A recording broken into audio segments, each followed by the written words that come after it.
Edith Schaffer dice lo siguiente: hay sordera, ceguera, falta de sensibilidad entre muchos cristianos porque rehúsan reconocer la guerra en la cual están comprometidos. Están permitiendo que el enemigo ataque y logre victorias sin resistencia. Hay sordera, ceguera, falta de sensibilidad entre muchos cristianos porque rehúsan reconocer la guerra en la cual están comprometidos. Están permitiendo que el enemigo ataque y logre victorias sin resistencia. Hermanos, el propósito de este mensaje es recordar a la iglesia, a la congregación, la naturaleza del conflicto. El conflicto contra el mundo espiritual maligno. De manera que vigilemos convenientemente. Que crezcamos en nuestra confianza y dependencia de Dios. Y que nos dispongamos para combatir y conquistar. Repito cuál es mi propósito. Entiendo que esto es lo que el Señor quiere. En esta serie pequeña, pero una serie de mensajes que queremos iniciar en el día de hoy. Recordar algo que ya sabemos, pero que necesitamos que se nos refresque, que se nos recuerde. Recordar a la iglesia la naturaleza del conflicto contra el mundo espiritual maligno, de manera que vigilemos convenientemente, no sea que alguien esté distraído y el diablo le esté metiendo unos goles. Que crezcamos en nuestra confianza y dependencia en Dios, no sea que alguien esté luchando con un tirachina.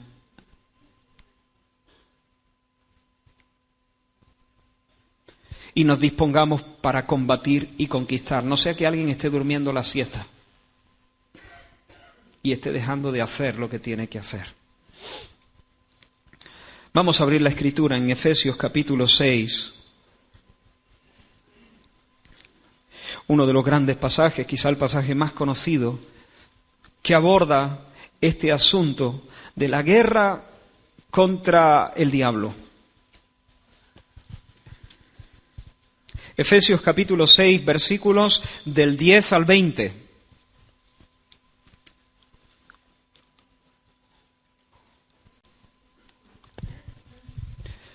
Y antes de leer quisiera que orásemos juntos. Señor, estamos delante de ti en tu presencia.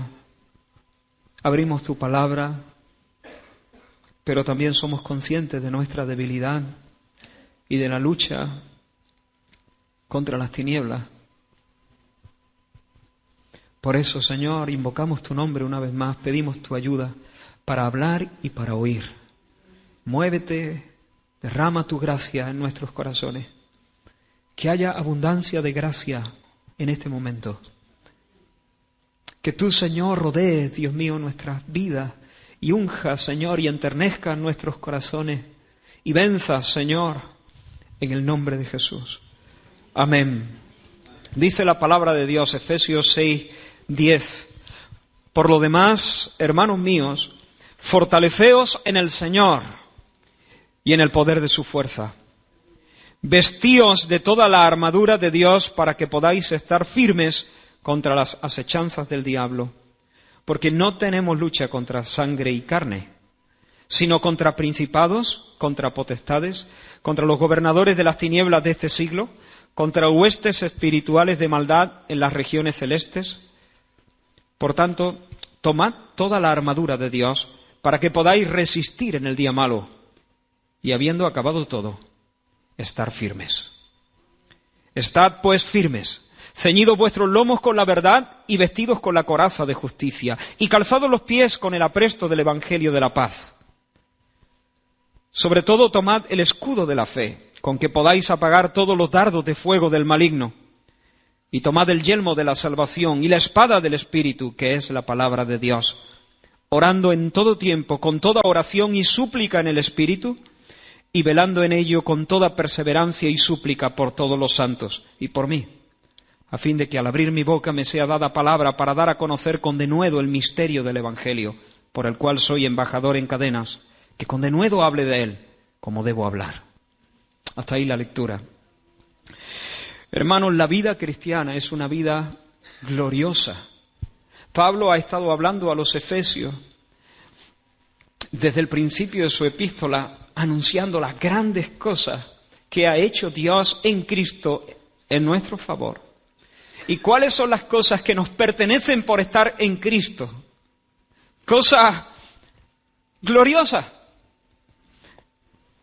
Amados y escogidos en Cristo antes de la fundación del mundo. Ser cristiano no es cosa cualquiera. Ser cristiano es que Dios te ha llevado en el vientre de sus propósitos antes de hacer el universo. No eres un accidente, eres un hijo amado y deseado de Dios. En la eternidad pasada, Dios te conocía y te amaba. En Cristo, amado y escogido. En Cristo, predestinado en amor para ser su hijo. En Cristo, redimido de tus pecados. Tienes el perdón de pecados por la obra perfecta de Cristo en la cruz. El perdón por su sangre. En Cristo, sellado por el Espíritu Santo. Como posesión de Dios. Como santo de Dios. Destinado en Cristo a una vida para la alabanza de la gloria de su gracia. En definitiva, bendecidos con toda bendición espiritual en los lugares celestiales en Cristo. Así que Pablo presenta en Efesios, el capítulo 1, todas estas cosas y sigue adelante hablando de que la iglesia es una nueva comunidad, el nuevo hombre lo llama él.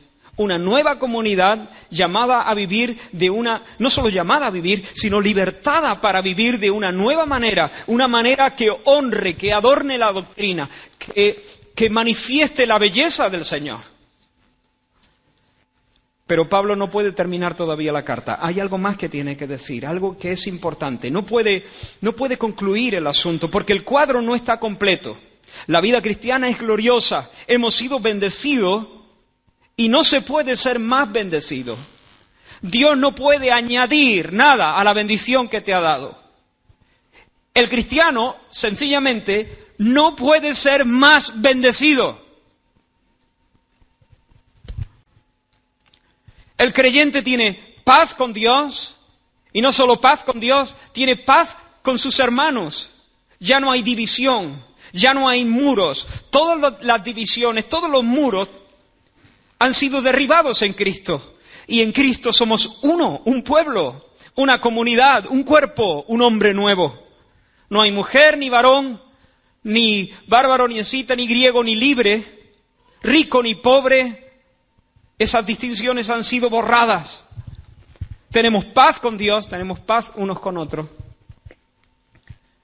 Pero hermanos, por esos motivos, precisamente porque tenemos paz con Dios y tenemos paz unos con otros, hemos excitado la ira de un enemigo formidable. Tenemos paz con Dios, tenemos paz unos con otros, pero el diablo nos odia con toda la fuerza de su ser. El diablo odia a Dios y odia todo lo que Dios ama. Así que la vida cristiana es gloriosa, pero la vida cristiana tiene una buena porción de agonía, lucha, combate, guerra, pelea, sudor. C.S. Lewis dijo: no hay terreno neutral en el universo. Este académico intelectual de Oxford entendió la realidad. Él dijo: no hay terreno neutral en el universo. Cada centímetro, dijo él, y cada segundo, Dios lo reclama y Satanás lo contrarreclama. Batalla. William Gurnall, pastor puritano, lo dijo de esta manera: tu estado en esta vida se describe con la palabra lucha. Porque, hermanos, tan pronto como hicimos la paz con Dios, el diablo nos declaró la guerra. Igual que tan pronto como Israel salió de Egipto como una nación libre, Amalek le salió al encuentro. Si hubiesen quedado esclavos en Egipto, allí hubiesen hecho ladrillos, pero no tendrían que haber envainado su espada, o sea, desenvainado su espada. Pero salen de Egipto como una nación libre y Amalek les declara la guerra. En el momento en que tú pones un pie o los dos pies en el territorio de Dios, Satanás te declara la guerra a muerte. Bueno, en realidad Satanás quiere la muerte de todos, no solo de los creyentes, sino también de los incrédulos. Pero de una manera especial, su furia, su ataque, se concentra en aquellos que son de Dios. Hermanos, el apóstol Pablo lo sabía muy bien. Él está escribiendo aquí a los Efesios, pero Pablo sabe y conoce por experiencia de qué va esto. ¿De qué va la vida? De hecho, cuando él escribe a Timoteo en la segunda carta, cuando él define su vida cristiana, su caminar con Cristo, su ministerio, una de las figuras que usa, una de las maneras en que lo describe es esta: he peleado la buena batalla. Él va a hablar de su vida, de su recorrido, de su trayectoria, de lo que por la gracia de Dios ha hecho. Él ya está llegando al final de su vida, mira para atrás y en lugar de decir he vivido la vida cristiana, no, usa esta expresión que te deja ver cómo entendía Pablo esta dimensión de guerra y de lucha en la vida cristiana. He peleado la buena batalla. Luego usa otra figura: he acabado la carrera. He guardado la fe. Cuando Pablo está escribiendo a los romanos, les dice: la noche está avanzada y se acerca el día. Desechemos pues las obras de las tinieblas y vistámonos las armas de la luz. Ya viene pronto nuestra redención. Ya está cercano el día de completa liberación. Ya el Señor viene, ya está a las puertas, ya está amaneciendo. Así que desecha todo lo que es de las tinieblas y vístete las armas de la luz. ¿Para qué se viste uno las armas? ¿Para dormir? No, para salir al campo y pelear. Cuando él le escribe a Timoteo en su primera carta, le dice: este mandamiento, hijo Timoteo, te encargo, para que conforme a las profecías que se hicieron antes en cuanto a ti, milites por ellas la buena milicia. Y cuando le escribe de nuevo a Timoteo en su segunda epístola, le dice: tú pues sufre penalidades como buen soldado de Jesucristo. Hermanos, estamos en un conflicto de enormes proporciones. ¿Tú te das cuenta de eso?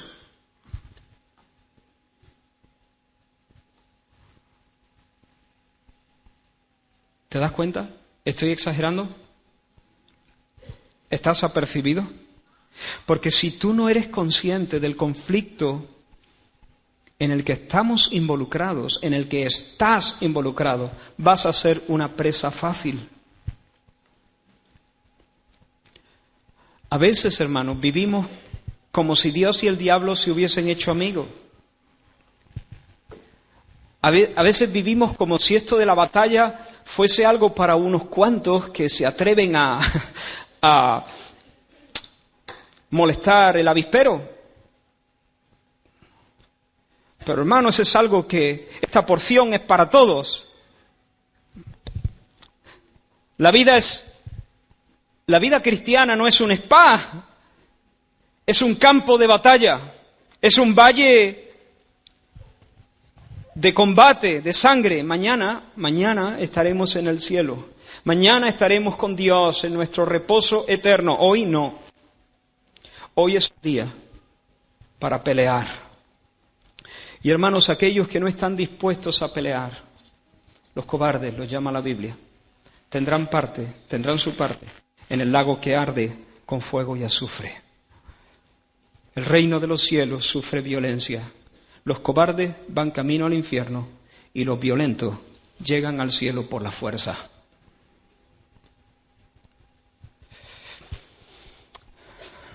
Primero la cruz, hermano, luego la gloria. Primero la pelea, luego la corona. Así que la vida cristiana es gloriosa, pero la vida cristiana también es agónica.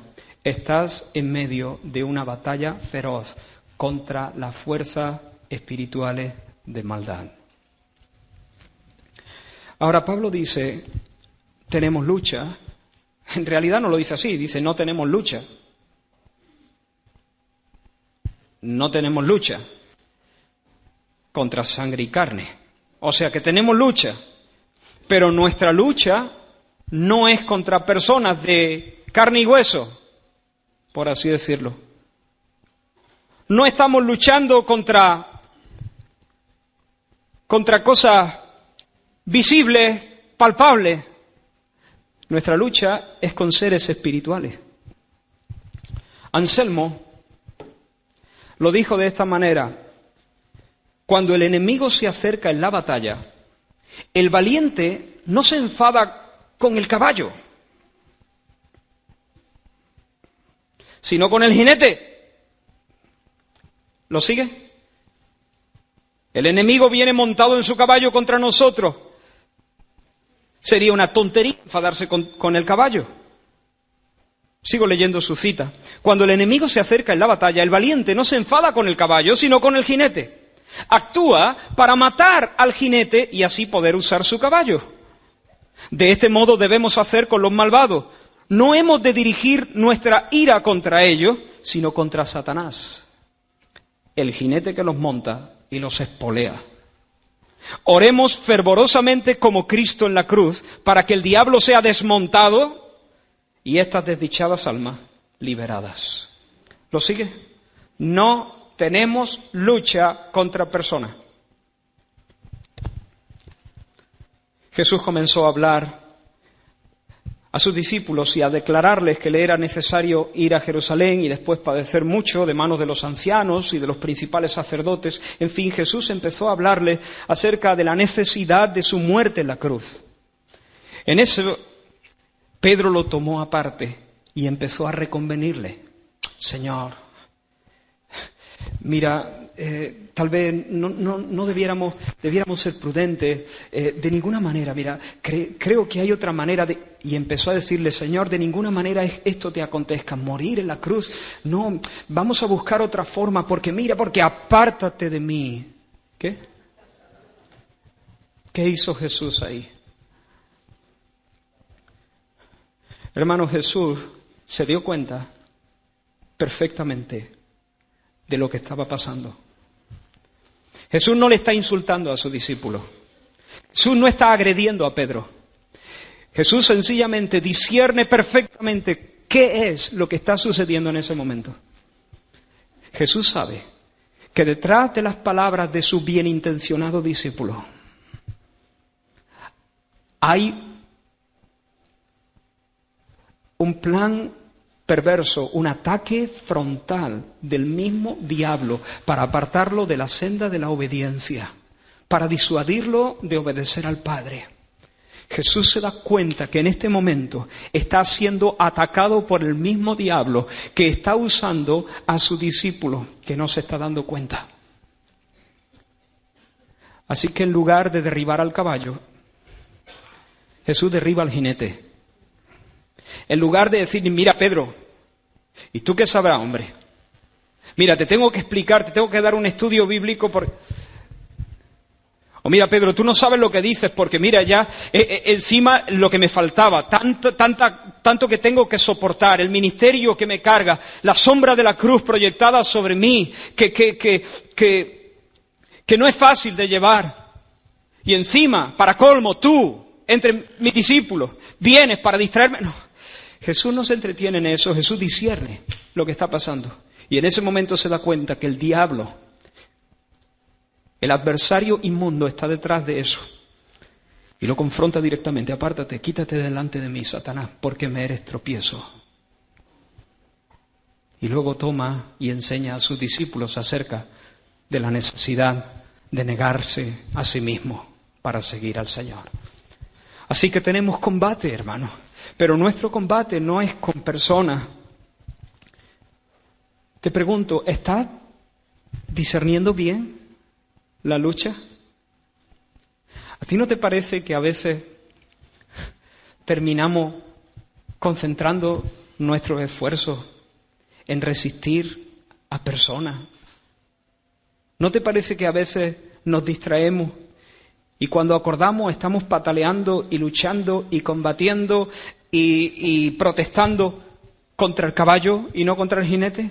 ¿No te parece que a veces el diablo sutilmente nos engaña y logra que nos distraigamos peleando contra aquellos que realmente no nos hacen definitivamente la guerra, sino que son meros instrumentos? Mi pregunta es esta, hermano, ¿estás discerniendo bien? Hermano, este mensaje no procura ser una obra de arte, sino un trozo de pan.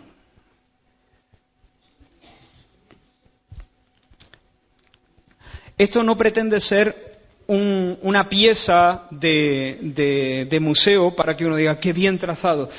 Pretende ayudarte porque se trata de una cuestión de vida o muerte. ¿Tú eres consciente del conflicto con las tinieblas?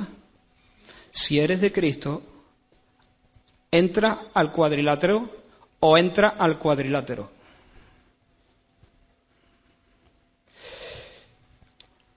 No te puedes escapar. Pero ¿eres consciente de que no tienes lucha contra carne y sangre? Tenemos lucha contra espíritus malignos. Ahora, hermanos, cuando hablamos de guerra espiritual, la Biblia enfatiza principalmente, cuando hablamos de guerra espiritual, la Biblia enfatiza principalmente la guerra contra el pecado y contra nuestra carne. Esa es la batalla más cruenta. En segundo lugar, la batalla contra el mundo y sus sistemas de pensamiento. O sea, hay personas que piensan cuando hablamos de guerra espiritual, demonios. No, la guerra es mucho más amplia. De hecho, si quitásemos a todos los demonios y a Satanás del mundo, todavía nosotros tendríamos que estar guerreando todos los días contra las pasiones en nuestra alma que se rebelan contra las pasiones de nuestra nueva naturaleza en Cristo. Pero hay demonios.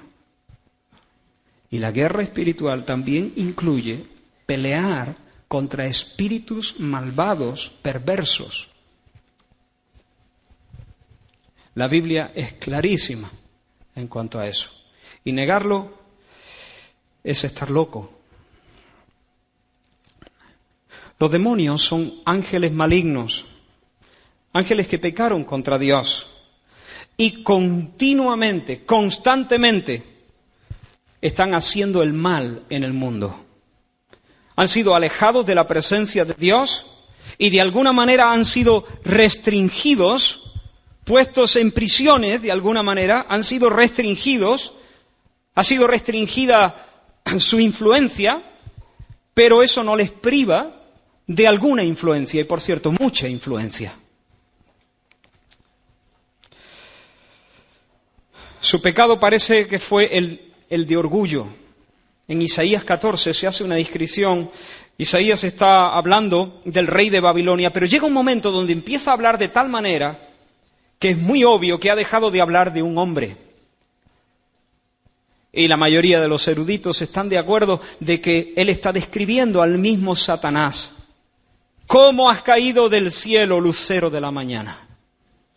Tú que sometías a las naciones, has caído por tierra. Estoy leyendo en otra versión. Decías en tu corazón, subiré hasta los cielos. Levantaré mi trono por encima de las estrellas de Dios. Gobernaré desde el extremo norte, en el monte de los dioses. Subiré a la cresta de las más altas nubes y seré semejante al Altísimo. Pero has sido arrojado al sepulcro, a lo más profundo de la fosa. Isaías 14, versículos del 12 al 15. No pudo reinar allí, pero intenta reinar aquí. Y hermanos, los demonios están activos en el mundo. Hay personas que piensan que Satanás no es un ser, es una manera de nombrar, de personificar al mal. Ahí está el mal, existe lo malo, existe lo perverso y lo torcido, y de alguna manera pues llamamos a eso Satanás. Pero no es así.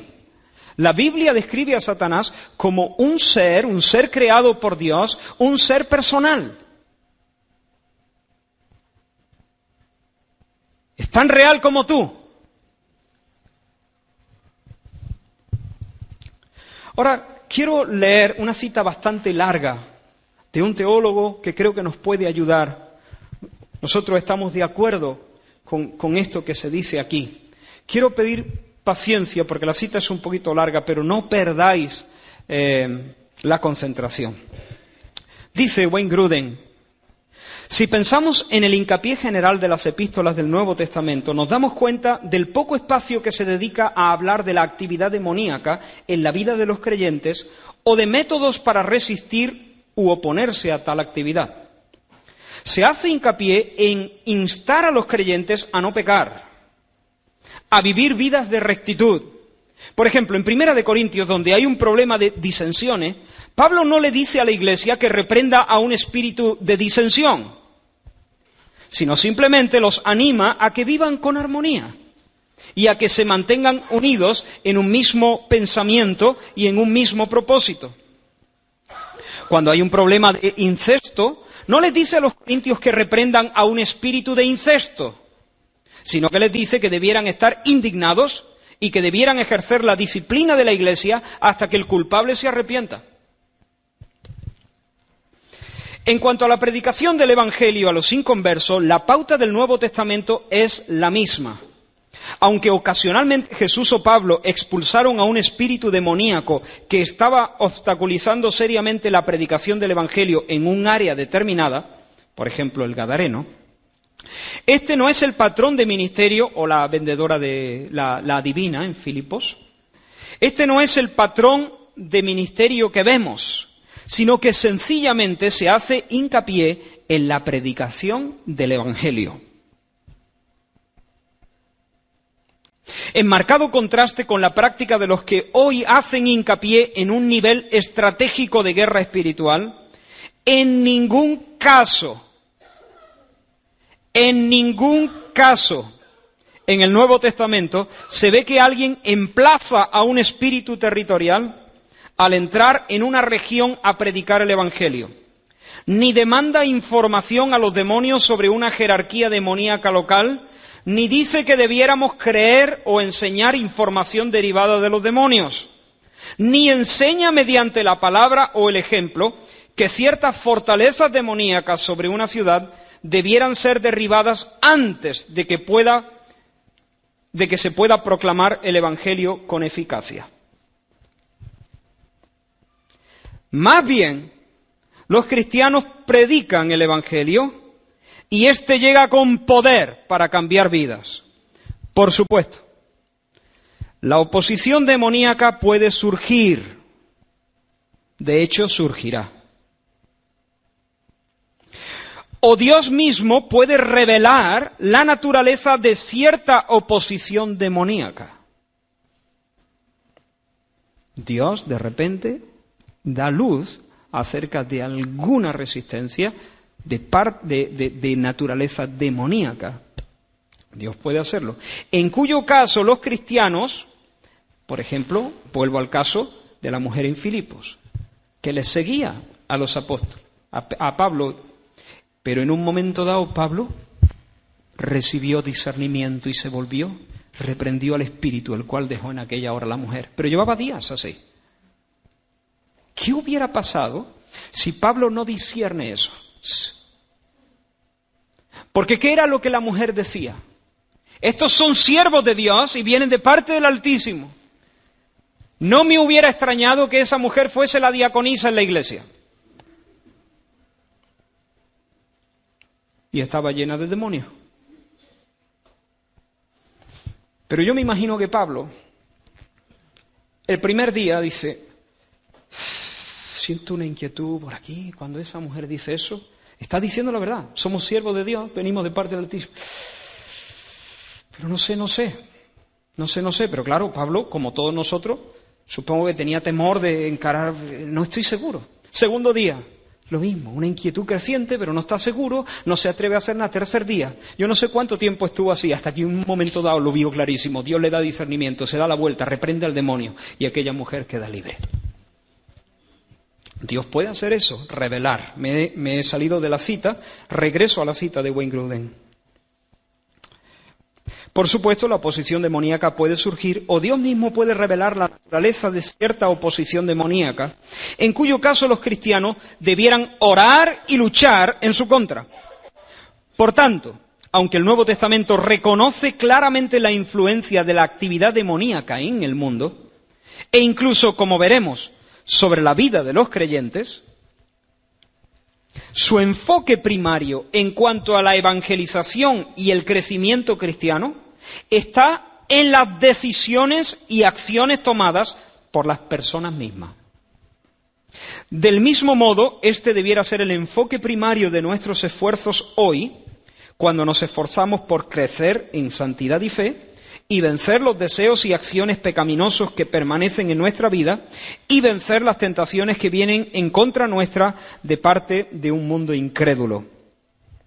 Tenemos que aceptar nuestra propia responsabilidad de obedecer al Señor y no pasar la culpa de nuestros fallos a alguna fuerza demoníaca. Todos conocemos ese famoso chiste, ¿no?, del cristiano que siempre olvidaba la Biblia. Y el pastor pues le preguntó: hermano, ¿qué pasa con la Biblia? Uy, el diablo, qué malo es el diablo, mira que me pone y hace que se me olvide. Y al domingo siguiente el cristiano sin su Biblia. Y de nuevo el pastor le dice: hermano, tráete la Biblia. Uy, pastor, el diablo qué malo es, lo reprendo, el Señor lo reprenda. Y así estuvo varios domingos, hasta que un día, viniendo de camino a la iglesia, alguien le toca el hombro, se da la vuelta y es el diablo. Y le dice: oye, toma la Biblia y deja de echarme la culpa.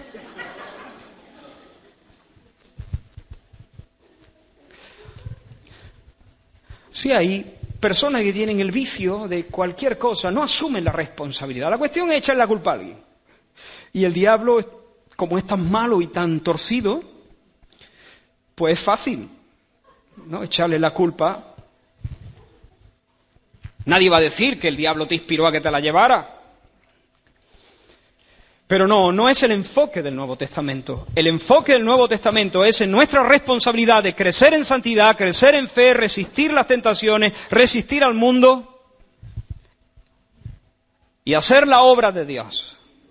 No obstante, hermanos, a pesar de lo dicho, las Escrituras nos dan una información correcta del mundo, tal cual el mundo es.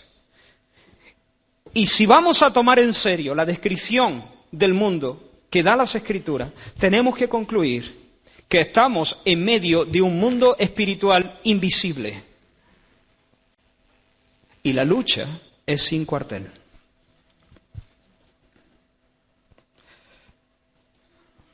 Si nosotros no acertamos a ver la realidad espiritual, no es que la realidad espiritual, los demonios no existan, sino que nosotros no acertamos a verlo.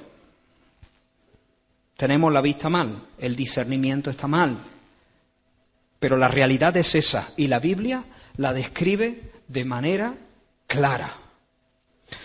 Satanás tiene poder, es un poder limitado, pero tiene una esfera de influencia. Tiene la capacidad, bajo la mirada de Dios, bajo el control de Dios, pero sí tiene la capacidad de moverse, de influir, de hacer sus obras perversas, de tentar, de mentir. Y tiene fuerza. La Biblia lo describe como el hombre fuerte, o el príncipe de este mundo, o el Dios de este siglo. Y todas esas descripciones, todos esos nombres implican autoridad y fuerza. Además, Satanás tiene un ejército numeroso y unido. No están unidos en amor, porque los demonios se odian entre ellos. un demonio no puede amar. Los demonios están unidos porque se temen y porque les conviene políticamente estar unidos, pero no porque se aman, ni se honran, ni reconocen autoridad alguna. Pero Satanás tiene una influencia grande bajo el control de Dios, tiene un ejército numeroso y tiene un ejército ordenado y unido. Y es capaz de agitar los vientos. Un ángel, hermanos, puede hacer muchas cosas portentosas. Un solo ángel en el Antiguo Testamento mató a miles de soldados en una sola noche. Uno. Sí es verdad, yo creo que cuando Satanás y los ángeles que le siguieron pecaron y se rebelaron contra Dios, perdieron su sabiduría. Lo que tienen es una astucia pero menguante y perdieron parte de su poder. Dejar al Señor es siempre menguar, es volverse caduco, pero todavía tiene mucha fuerza. El diablo hizo soplar los vientos y destruyó la casa donde estaban los hijos de Job, los enterró a todos en un momento. Y los demonios echaron a un hato de cerdos, los volvieron locos que se precipitaron al mar y los destruyó. El diablo es real, sus ángeles, los demonios son reales, son invisibles y son poderosos. Tienen fuerza. ¿Me sigue? Ahora, hermanos, no quiero que olviden nunca que su poder es un poder derivado. El poder es de Dios. El poder que ellos usan, lo usan derivado de Dios. Y por lo tanto está limitado por Dios mismo. El diablo no puede hacer nada que Dios no le deje hacer. De hecho, cuando el diablo quiso destrozar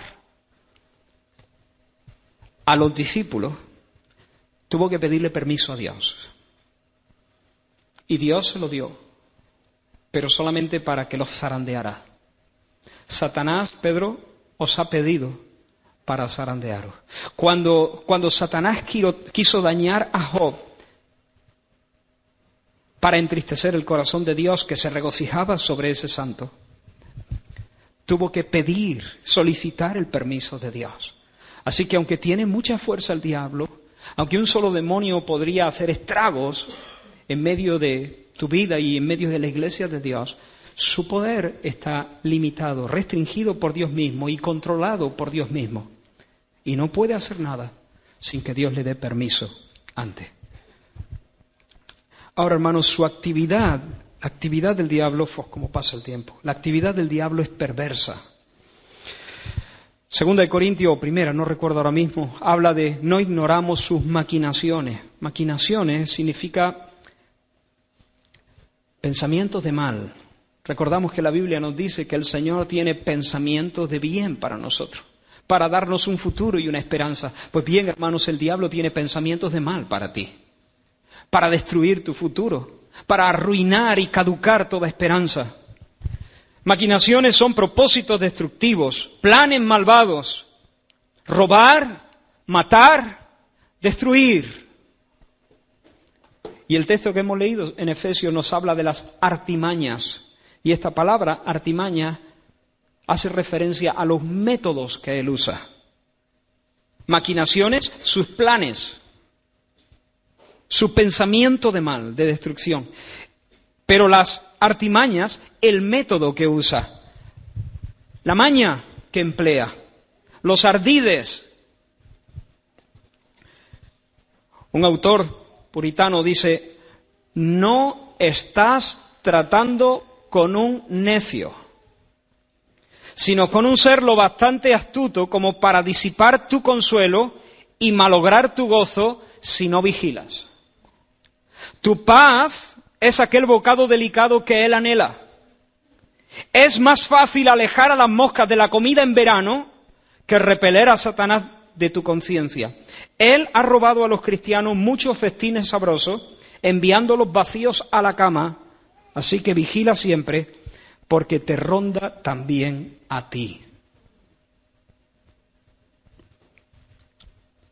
¿Quieres verlo en acción a Satanás? Vamos a verlo en acción. Sed sobrios y velad, porque vuestro adversario el diablo, como león rugiente, anda alrededor buscando a quien devorar. Algunos han dicho, este pasaje me trae mucho consuelo porque el león rugiente. Así que lo único que hace ese león es rugir. Venga, hombre. Pedro no escribió eso para que tú te dieses cuenta que lo único que hace es rugir. Está diciendo vigila, vigila, vigila. Vigila que Satanás está buscándote como un león rugiente busca su presa. Y cuando la toma no la perdona, Vigila. Sigo. Vamos a verlo en acción a Satanás.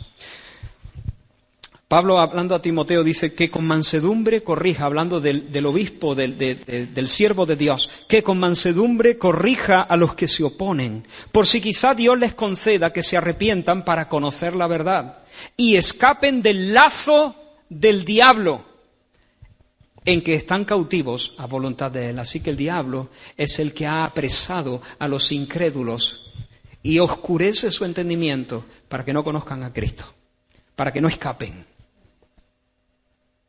Así se las gasta. Más. Y dijo Pedro, otro antes. Y cuando cenaban, Jesús y sus discípulos, como el diablo ya había puesto en el corazón de Judas Iscariote, hijo de Simón, que le entregase. ¿Quién entregó a Jesús? Judas. Pero fíjate lo que dice ahí, el diablo había hecho un trabajo en el corazón de ese hombre no salvo. Y el diablo era el que le había dado el plan astuto y torcido de entregar a Cristo. Es más, la Biblia dice que el diablo mismo entró en él, lo poseyó para capacitarlo para hacer lo que tenía que hacer. Más. Y dijo Pedro, Ananías. ¿Recuerdas Ananías? Era parte de la comunidad primera. La iglesia, en medio de una situación de crisis, muchas personas, llenos de gratitud, asombrados por la gran misericordia de Dios, habían sido liberados del amor a la riqueza y estaban vendiendo posesiones suyas y dando el dinero de ellas a la iglesia para que se usaran para las necesidades materiales. Pero Ananías llegó y puso lo que consideró y dijo, mira, ese es el precio de la casa que he vendido, lo entrego a la iglesia, pero era mentira, hermano. Él había vendido la casa o la propiedad, pero se había quedado con una parte. Y eso era completamente legítimo. Nadie le había pedido vender su propiedad. Nadie le había pedido que ofrendase nada. Él quiso hacerlo, pero quiso que los demás pensaran que eso era todo, y mintió. Mira lo que le dice Pedro. Ananías, ¿por qué llenó Satanás tu corazón para que mintiese al Espíritu Santo? Y cayó muerto. Ananías fue el que mintió. Pero detrás de eso, Ananías no fue una víctima impotente, Ananías fue responsable por mentir. Pero también el diablo estaba involucrado. ¿Ve al diablo en acción? Llenó el corazón de Ananías para que mintiese al Espíritu Santo. Más. Airaos, pero no pequéis. No se ponga el sol sobre vuestro enojo, ni deis lugar al diablo.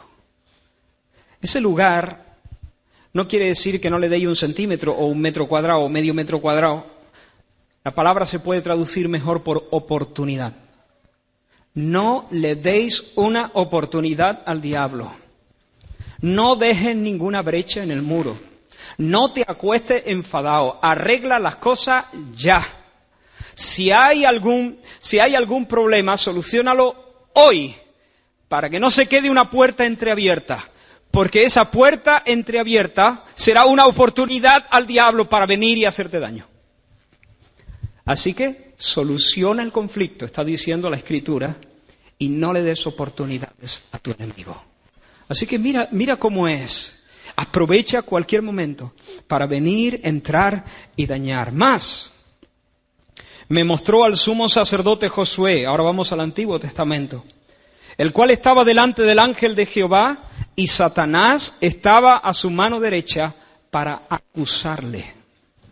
Josué estaba vestido con vestiduras todavía viles, pero Josué era un redimido de Dios, parte de un remanente santo, pero allí estaba Satanás, había venido delante de Dios, mira qué descaro, delante de Dios a acusar a Josué. ¿Te das cuenta de su actividad?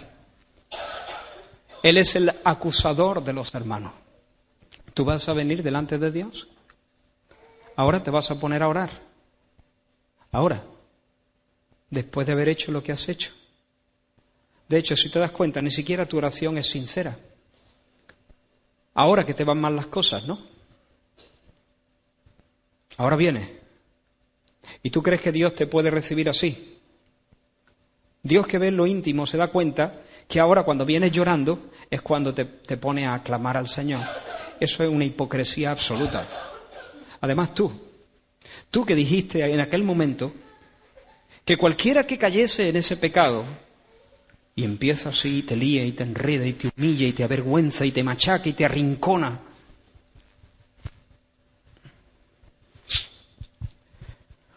Más. Y no es maravilla, porque el mismo Satanás se disfraza de ángel de luz. Más, pero temo que como la serpiente con su astucia engañó a Eva, vuestros sentidos sean de alguna manera extraviados de la sincera fidelidad a Cristo. Así que el diablo busca, como engañó a Eva, busca meterse en medio de la comunidad cristiana y engañar a algunos y extraviarlos y alejarlos de Cristo, de la sincera fidelidad a Cristo. Más, pero Satanás se levantó contra Israel, Antiguo Testamento, e incitó a David a que hiciese un censo. David hizo un censo y pecó contra Dios. Pero si uno mira detrás de bambalina, allí está Satanás incitando a David. ¿Quién incitó a David? Satanás, la serpiente antigua. ¿Estáis muy cansados? Voy a acelerar mucho porque quiero terminar lo que traíamos. No voy a tomar mucho tiempo más. Pero hermanos, así que tenemos una lucha. No luchamos con personas, luchamos con espíritus de las tinieblas, Satanás y los demonios, que aunque tienen una fuerza restringida y limitada por Dios, tienen fuerza e influencia. Y lo hemos visto en operación, intentando engañar a los creyentes, intentando ocultar la gloria del Evangelio a los incrédulos, incitando a cualquiera a autodestruirse, a desobedecer de Dios, etcétera, etcétera, etcétera. Muchas referencias que por tiempo no podemos traer. Y aquí el apóstol Pablo está diciendo, tenéis que armaros para la batalla, de una manera especial para resistir en el día malo. El día malo, hermano. ¿Qué es el día malo? El día malo, algunos han dicho que se refiere a toda la vida, pero no estoy de acuerdo. El día malo se refiere a esos momentos críticos en nuestras vidas donde el diablo viene como un torrente, las tentaciones vienen como un torrente, el gozo parece que se ha apagado, la mano del Señor parece que no se siente por ninguna parte, que nos hemos quedado solos, a oscuras, y todos los demonios del infierno han venido para atacarnos. Es ese día cuando parece que todo un ejército ha acampado contra nosotros para comer nuestras carnes. Job había luchado contra el diablo muchas veces, estoy seguro de eso. pero le llegó el día malo. Jesús había batallado muchas veces con el diablo en el desierto, cuando él, a través del apóstol Pedro, también quiso lanzarle un dardo. Pero al final de su vida dice: esta es la hora de las tinieblas. Satanás viene, pero no puede hallar nada en mí. No hay brecha, no hay puerta abierta en Jesús, no hay oportunidad, no hay lugar en Jesús para el diablo. Hay momentos, hermanos, donde pareciera que todo el infierno arremete contra nosotros de una manera especial. Y son días donde parece que la mano del Señor se ha retirado.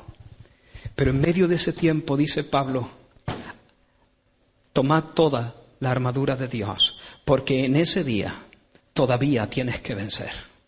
En ese día todavía puedes estar firme. Y no solo estar firme, hermano, sino hacer lo que tienes que hacer y acabarlo. Y habiendo acabado todo. Y yo te pregunto, ¿qué es lo que acaba? Para que podáis resistir en el día malo y habiendo acabado todo, estás firme. ¿Qué es lo que acaba? ¿El problema? ¿El ataque? Esa es una de las primeras preguntas que me hice al adentrarme en este texto. ¿Qué es lo que acaba? Satanás me ataca y de repente me deja ya de atacar y como hizo con Jesús, lo dejó de momento, entonces ya ha acabado. ¿Eso es lo que acaba? Estoy convencido que no, eso también. Pero creo que el apóstol Pablo se está refiriendo a que nosotros, habiendo acabado todo lo que tenemos que hacer en ese día malo. De hecho, la palabra es katergazomai. Es llevar a cabo una actividad fatigosa. Se traduce como obrar, hacer. De hecho, muchas Biblias traducen este versículo: y habiéndolo hecho todo, estar firme. Así que en el día malo, hermano, Dios nos da la fuerza, no solamente para soportar, sino para resistir, para arremeter y para seguir siendo fieles en nuestra tarea y acabar lo que tenemos que acabar y correr y pelear la batalla y hacer lo que Dios nos ha encomendado y aún estar firmes. Así que, hermanos, si tú estás en el día malo, quizá hay momentos, hay personas aquí que están pasando precisamente por el día malo, pues sigue sirviendo, sigue avanzando, no dejes de pelear, no tires la toalla. No te muevas ni un ápice de tu posición. Soldado, lucha. ¿Qué esperaba? Porque permanecer, hermano, es vencer. Vencer no es siempre reír. Hay un momento en la vida cristiana que reímos, cantamos alabanza. Si alguno está alegre, cante alabanza. Pero si alguno está triste, si alguno está en el día malo, haga oración. La cosa es estar delante de Dios, o cantando o orando, pero delante de Dios, haciendo lo que tenemos que hacer. Y esa oración, aunque no te rías, esa oración es victoria. El estar ahí es victoria. El seguir haciendo lo que estás haciendo es victoria. Sí, es verdad, tienes menos brillo en la cara, pero estás venciendo, hermano. Mañana acaba el día malo. Mañana nuevas misericordias de Dios sobre tu vida y te vuelve a brillar el rostro. La vida del cristiano no es siempre brillando el rostro. Hay momentos de cantar alabanza, hay momentos de hacer oraciones y gemir. Pero sea que hagas una cosa o que hagas otra cosa, estás delante del Señor y estás venciendo, hermano. Estar venciendo no es estar siempre aquí emocionalmente entusiasmados con el Señor, disfrutando de cada momento de oración. No, hermano, es ser fiel en todo momento y aún en el día malo, seguir haciendo lo que Dios te dice que sigas haciendo, acabar todo y estar de pie. Y termino con el último punto. Así que, hermanos,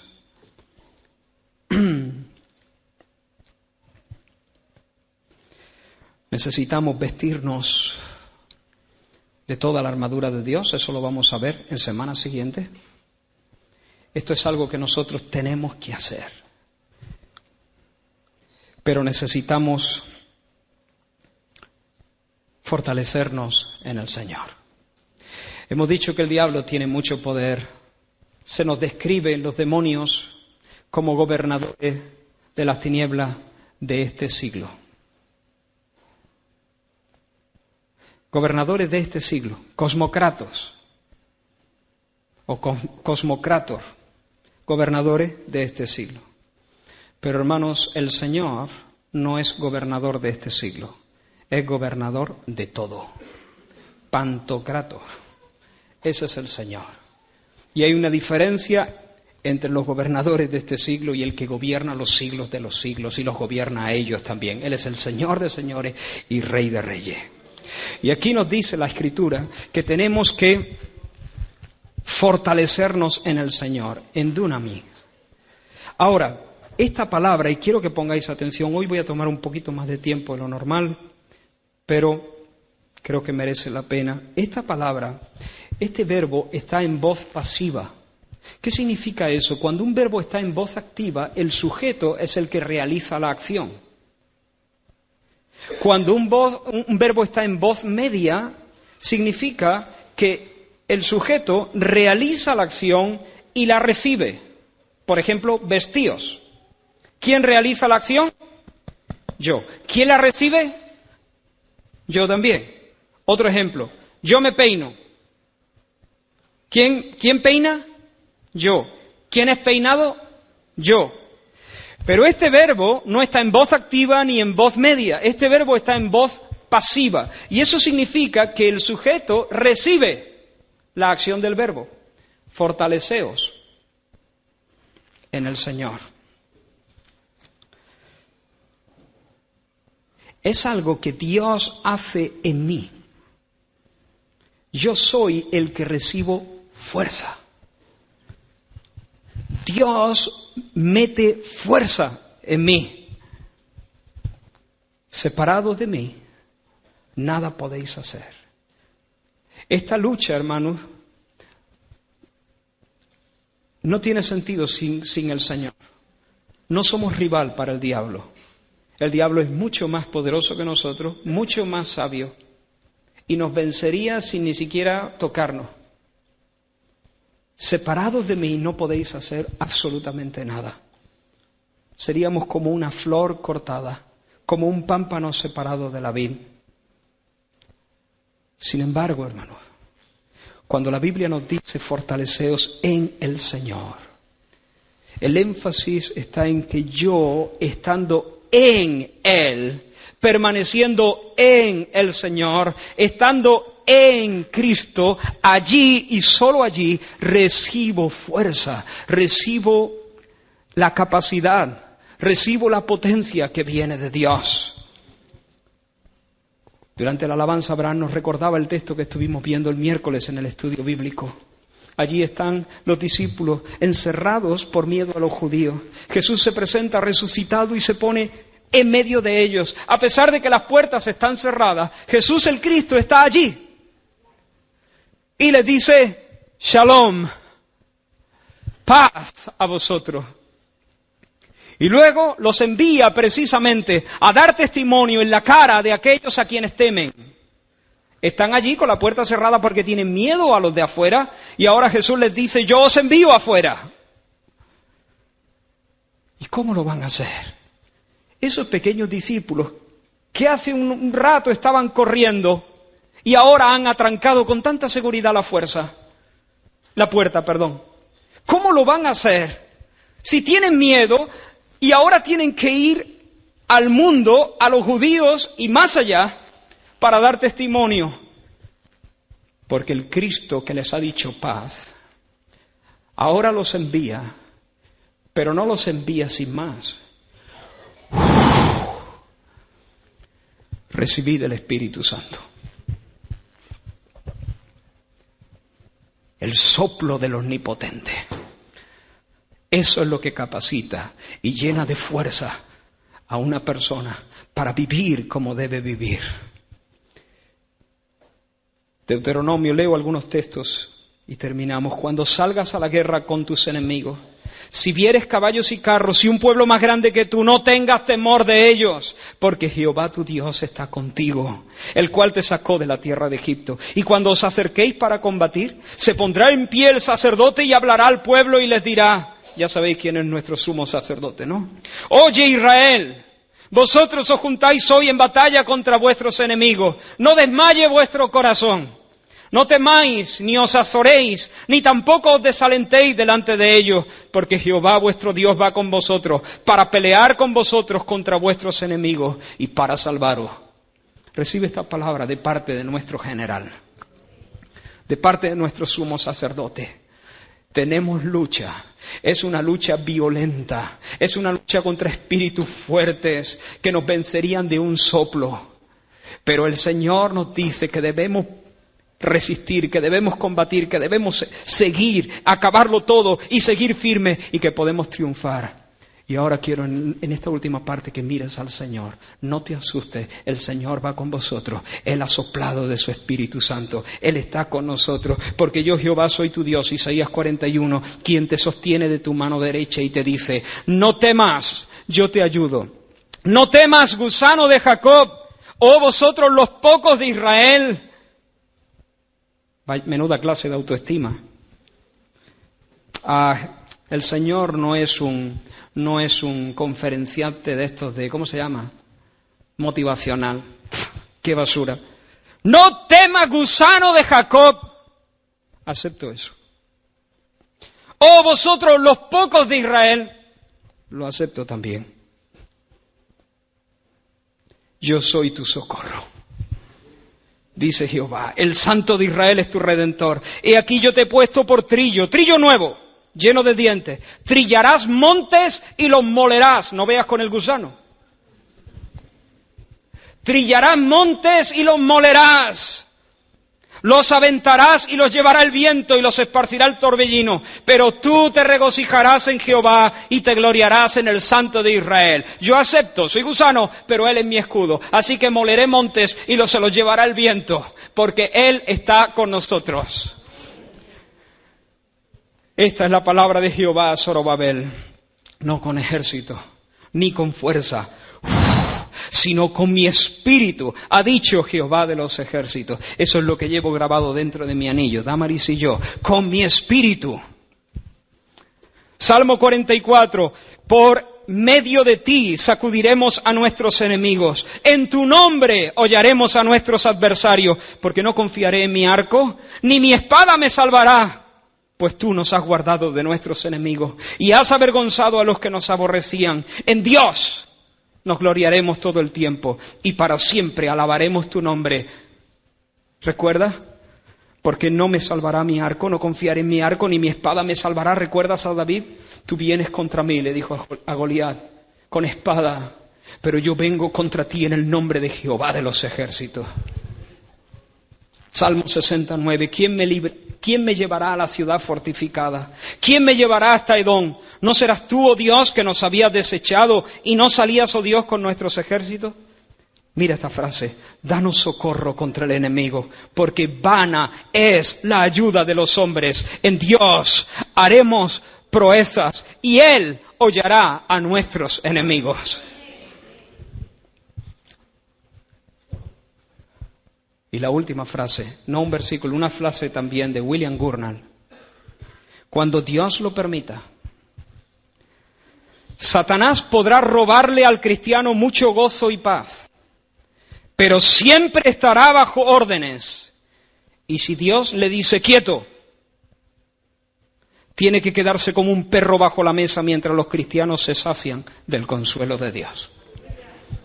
Vamos a orar.